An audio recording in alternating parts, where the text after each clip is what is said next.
Hello, for everyone. My name is Rabbi Yosef Goldstein. I'm the Mashgiach of the Asbury Yeshiva.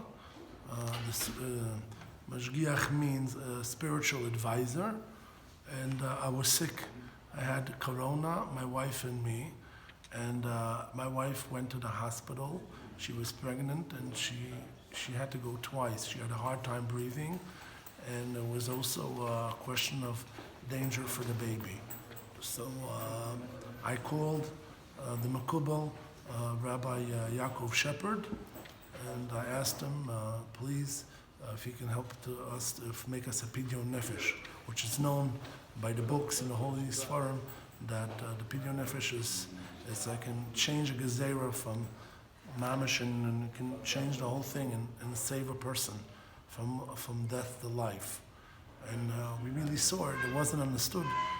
She went to the hospital, then and in a few hours they took her out. The doctors didn't even know how could it be. And then after a few days, they said, you got to go in back. So okay, they got her back to the hospital, and again in a few hours, boom, she went out. And people asked us, how could it be?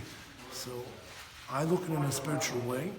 I think that, of course, because of the davenings, that Pidyon Nefesh was a powerful thing that made a miracle. It was a shliach tov to make the miracle, to be saved from the gizardin of the sickness of the magefa of the whole world, and it changed the din. It changed the din to rachamim.